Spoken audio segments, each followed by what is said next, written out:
Hello mga boss. Ang gagawin naman natin ngayon, ayan, bale meron na naman tayong pasok na GMA box. Ayan, bagong bago pa. So ang issue nito base sa customer, ayaw daw mag-on. So yun bale ang problema nitong GMA box. Ngayon, bago natin buksan yan, ito-try na muna natin. Tingnan natin kung ayaw ngang mag-power on. Ayan. So titignan natin mga boss, hindi nga nagpa-power on tong GMA box. Bale yan yung ayusin natin. Pero bago yan, sa mga bago pa lang dito sa ating channel, huwag sanang kalimutan mag-subscribe at pag-ipindot na rin yung notification bell para sa susunod na upload na gagawin natin, ma-notify kayo. So ayan, bale buksan ko lang mga boss. Sa mga ganitong unit na GMA box, sa gitna to, ayaw mag-on. Minsan mga boss, may time na mag-on, may time naman na hindi. So sa mga ganitong issue sa mga GMA box, kadalasan nagiging problema lang dito yung mga kapasitor. So kayong mga nanay, tatay dyan, kuya, ate na mayroong GMA box na ayaw mag-on, huwag nyong itapon. Madali lang gawin to mga boss. Kadalasan lang nagiging sira dito, yun na nga, yung mga kapasitor lang. Marami na rin tayo kasi na gawang ganito na GMA box na ayaw mag-on. Kadalasan na nagiging problema lang, yun na nga, yung mga kapasitor lang. Ayan, kung titignan nyo, bale ito yung kanyang loob or board.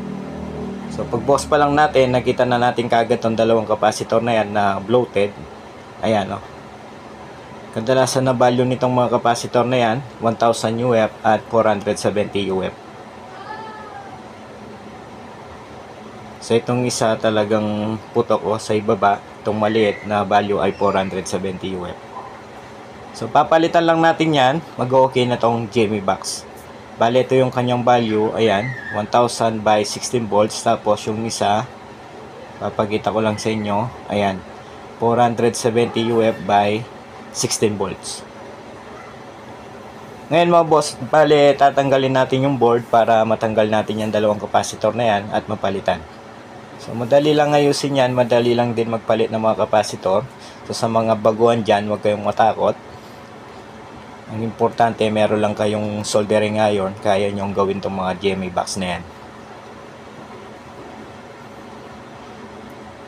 Konti lang naman yung screw nito mga boss. Dalawa dito sa likod, isa dito sa loob. Ayan. So after natin matanggal yung mga tornilyo, so bunutin na muna natin yung mga socket wire na yan. Ayan. Ngayon mga boss, bale tatanggalin na natin yung dalawang kapasitor na yan. Ayan. So yan lang bale tatanggalin natin. So gawin ko lang. Ayan mga boss, unahin natin tanggalin dito itong maliit. Ayan. So titignan natin itong kapasitor na to, talagang sabog yung ibaba. Ganun din sa itaas. Ayan o. Ngayon itong isa, tanggalin na rin natin.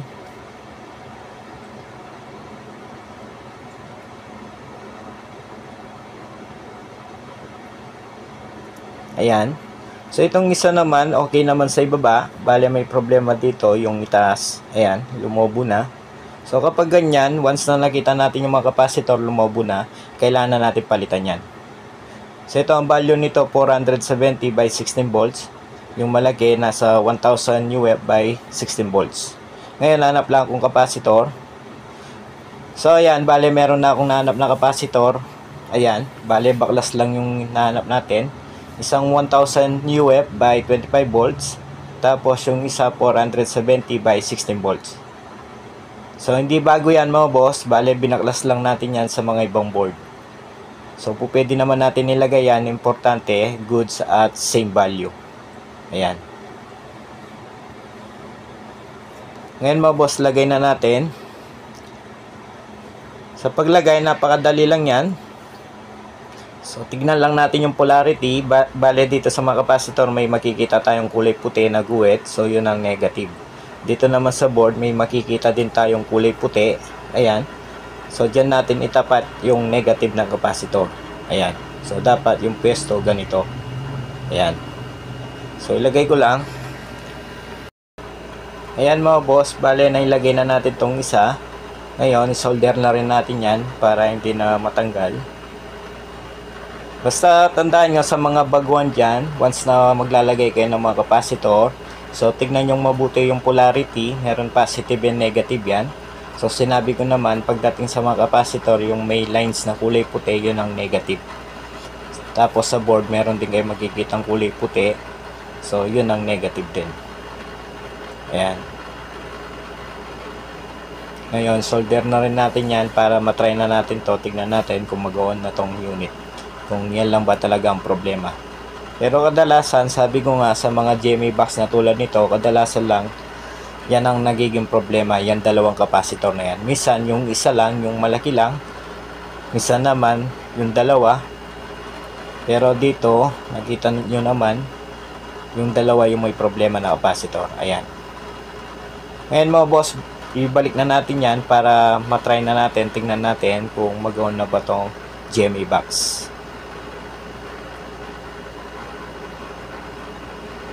So nakita nyo mga boss, madali lang magpalit ng capacitor. Basta tignan nyo lang mabuti yung polarity, positive and negative. Ibalik na natin din yung mga socket wire na yan. Ayan. Ngayon tong kanyang power cord, lagay na rin natin para matry na natin to. So lagay na muna natin tong kanyang isang tornilyo dito sa loob para malayong ma-short. Ayan, hindi gumalaw yung board.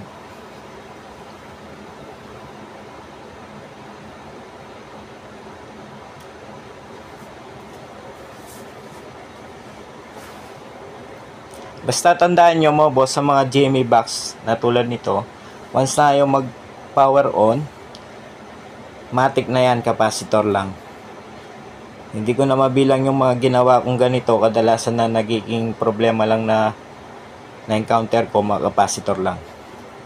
So ito, tingnan natin kung mag-on. Ayan mga boss, saksak ko lang. Tingnan natin. Ayun. So napansin nyo mga boss, ayan, nag-on na tong unit. So ibig sabihin, yun lang talaga ang sira, yung dalawang capacitor. Bale, sasara ko na lang yan. Ayan, ito lang yung naging problema.